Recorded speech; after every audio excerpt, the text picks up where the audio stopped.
3,000 miles of DNA per day. You're making about 20 billion new cells. Each one has got about 3 feet. You figured out it's like 3,000 miles.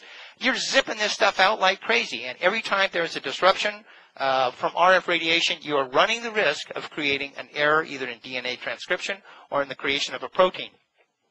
This fuzzy slide is looking at an individual who is sensitive to microwave radiation. In this case, the person is talking on a 900 megahertz handheld phone. That means it's not even a cell phone. It's a phone that only talks to a base station that's a few feet away, and it's a convenience so that you don't have a wire. This is a normal person, and when they talk on this 900 megahertz phone, there is virtually no change in their physiological condition. But this person, their heart rate goes from roughly 68 up to 122, and the heart rate becomes irregular. And as soon as you turn the phone off, they return to normal sinus rhythm. This is one of many sensitivity issues with microwave radiation. This is a normal person. This is a sensitive person. How many sensitive people are there in a general population? And this Swedish study indicates that there's roughly 3% of the population that is severely sensitive to microwave radiation.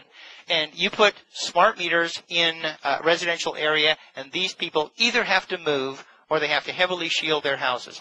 35% of the population is moderately sensitive. So we are in a gray area here where the impact on property values and the impact on the population in general is relatively significant. This is a study done in Spain where directly underneath the cell tower, they are mapping out as a function of distance, and this is 300 meters, so that's like an eighth of a mile, something like that, about 1,000 feet, from close to that far away from a cell tower, the various psychological and physical symptoms that people experience. And right underneath the cell tower, we're looking at 80%, 70+% of the people experience fatigue, drowsiness, headaches, discomfort feelings, depression. So even the existing cell towers are generating significant problems, health problems for people nearby.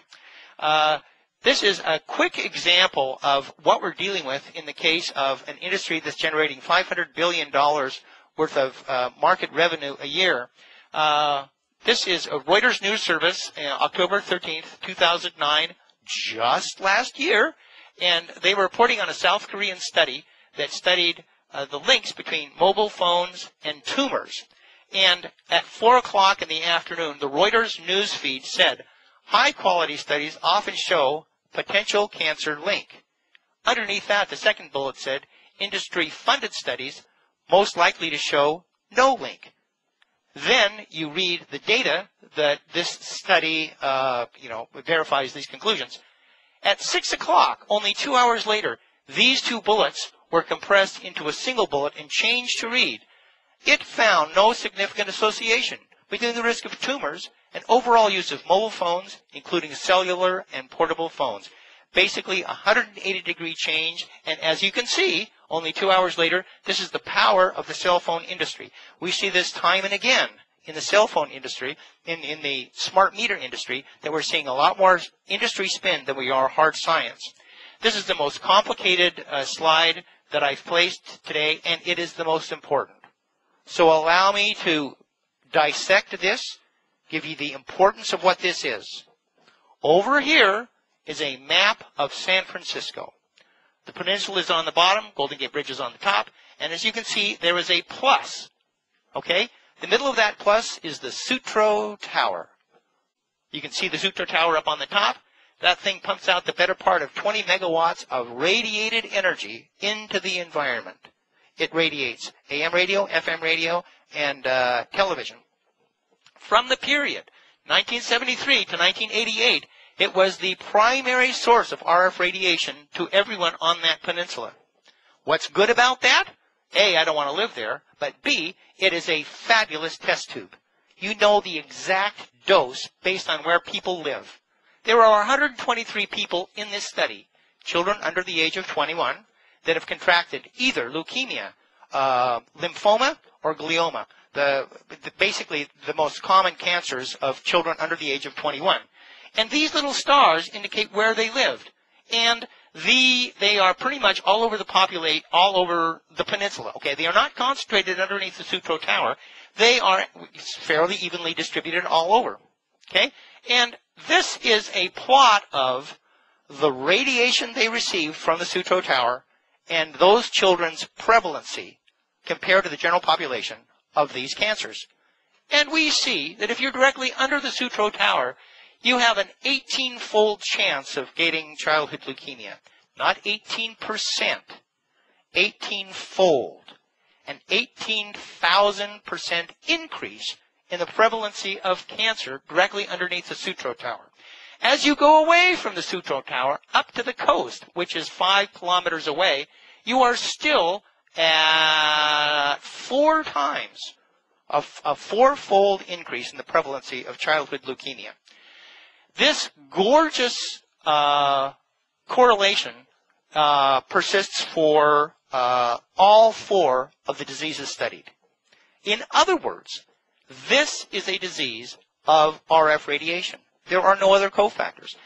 It doesn't matter what your genetic background is. It doesn't matter your socioeconomic position. It doesn't matter toxics that you're exposed to. What matters is where you live on the peninsula and the amount of RF radiation that you receive.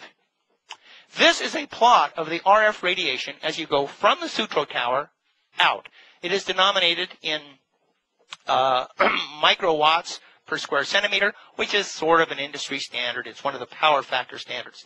So this is the number directly underneath the Sutro Tower that corresponds to this amplification.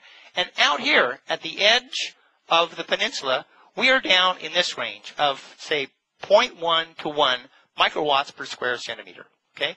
As we move over to this side of the plot, I have given you what the radiative power is of a typical smart meter at 1 foot, at 3 feet, at 30 feet, and at 92 feet. And what I'm asserting is I do not want to be this close to a smart meter. That is in this highly accelerated area where I'm increasing, in this case, childhood leukemia, but by implication, it is biologically active for other diseases. This is the only one that was studied in this study, but what it says is this is a canary in the coal mine, and we should stay away from this level of radiation. When you were 3 feet away, you were here, 30 feet away, you were there, but at 92 feet, you are under, this is a logarithmic plot. So, I don't know if you're safe, but this is like an area where it might be safe, or at least safer. So, I decided to plot these contours in my neighborhood. Here's my house from Google, above. And this is the danger zone. That is a 92-foot radius circle. And my meter is here, and the smart meter is going to radiate my living room. It's going to radiate one of the bedrooms, and this is fairly dangerous. I would point out that this level of radiation is incident on the roofs of the houses in question. Okay? This is attenuated when it goes inside the house where the children spend most of their time. So the actual risk profile is down here somewhere. So when I plot this in my neighborhood, it is actually much worse out here, and this is an accurate portrayal of what conditions are like inside my house. That is, this is an inside the house contour. This is a risk factor. This is where my neighbor's meter is. And likewise, there's a bedroom affected, and this is my second neighbor. This is a daycare center. Their meter is in the playground of the daycare center. Children will be walking within inches of the smart meter. First of all, PG&E has done nothing to ameliorate this. These have been installed down in LA, and they have not informed citizens who have bedrooms that are near the radiation source, nor daycares or other child-populated areas like schools that have excess. And again, this is a much worse exposure contour than is given here, because these risks are inside the house, and these risks are direct radiation through the air, significantly higher. So the first point I'd like to make is the safety of these devices is not at all verified by the data. And if you take a group of lab rats and you give them an L50 dose of a toxin, let's say lead or mercury, that is a dose that kills half of the population. So if you give half of that dose to